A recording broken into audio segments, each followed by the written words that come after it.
I'm John Nichols, and I want to say when I look out at this crowd, I'm thinking this is not another bullshit night in Suck City.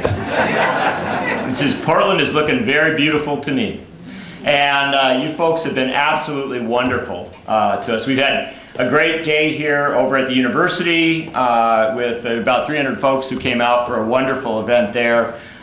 We've done a number of other fundraiser for KBOO and a bunch of community events that have involved us so thoroughly in Portland that we are now certain that we have come home rather than gone to another place to do a reading. And what makes us especially happy, of course, is that our friend Michael Powell is joining us this evening, who makes this space possible. Please do applaud your local bookstore owner. Community bookstores, locally owned bookstores matter. They are a part of a functional media system. The founders actually understood the bookseller as being every bit as essential as the journalist.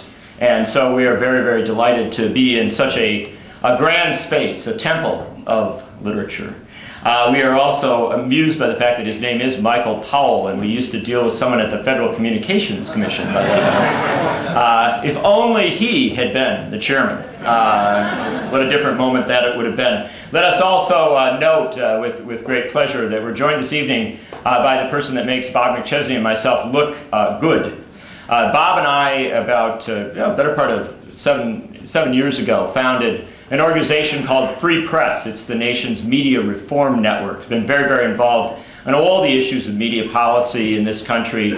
And many people will give Bob and I a great deal of credit for this. The fact of the matter is we were banging around with these ideas for years, and then we met a gentleman named Josh Silver, who had been very, very active in organizing for campaign finance reform and a host of other vitally important causes. He read one of our books and said, look, I want to come and work with you.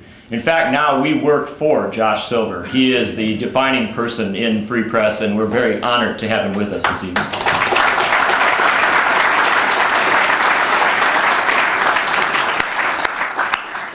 All right, so okay. This is not bad. We like the crowds. We like to talk about these issues because we think that this is exactly what ought to be happening in the dialogue about media. It shouldn't be a couple of people sitting around bemoaning what has become of our American media system and the fact that it really sucks. That in fact it's about as bad as it can get. No, it's got to be a bunch of people out there feeling energetic and excited and ready to go out and change this system and give us a media that is worthy of a democracy. That's why we're here. That's what we'll talk with you a little bit about tonight, and then we're going to entertain your questions with great delight. I would be remiss, however, if I did not begin this evening with a mention of Haiti. Those of us who have spent many years writing about, watching, loving the island nation of Haiti are feeling a great deal of pain tonight because it hasn't just experienced one earthquake.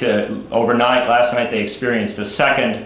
And this is a country that has known so much pain, and the pain seems to just continue.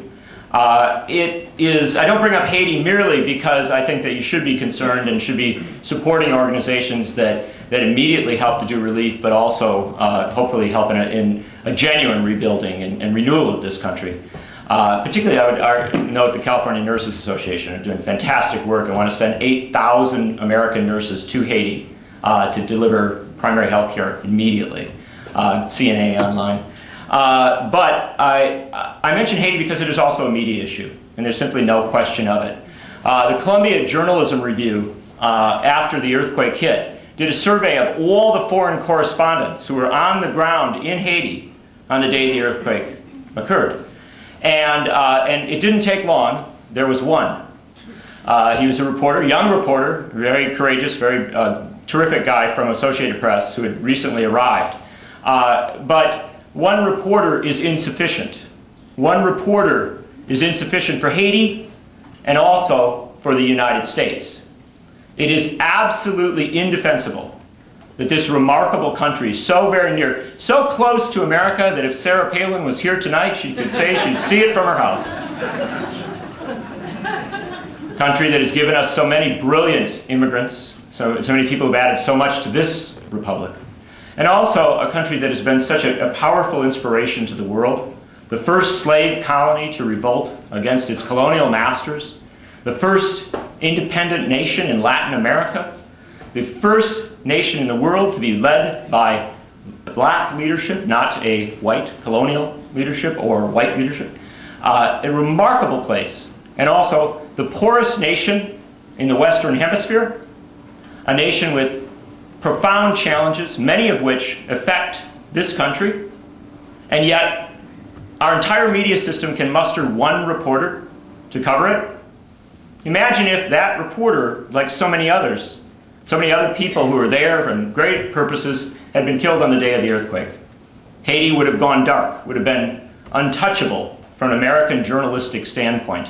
In fact, even after the earthquake hit, our newspaper of record, the New York Times, wrote its first 2 days of stories from outside Haiti, telling us the story of a place, an incredible story, not from a place on the ground, but from a distance. And this is what so much of our media in this moment does. It tells us about the world not by going to the world and bringing us stories, not by connecting us to the rest of the planet, but by distancing us from the rest of the planet, by making the rest of the world the other, the foreign. It makes it so much easier for us to invade them, to bomb them, to destroy them, rather than to understand them, to connect with them, to allow our humanity, our decency, and our genuine practical willingness to help people in other places, to make their homes, their communities stronger and better, to make a shanty town of houses strong enough to resist an earthquake rather than to crumble beneath it. There's so much we could have done, so much we could have done before that earthquake, rather than simply responding to the tragedy. But our American media did not talk to us about Haiti. It did not have time for Haiti because Haiti is poor and Haiti is different.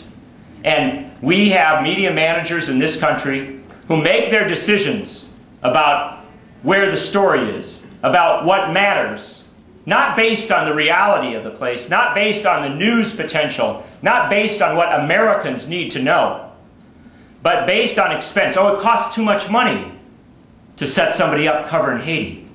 And besides, the stories are so sad and miserable. We don't really want to bum people out. We just want to give them a little more news they can use and weather. And I wish it was just Haiti.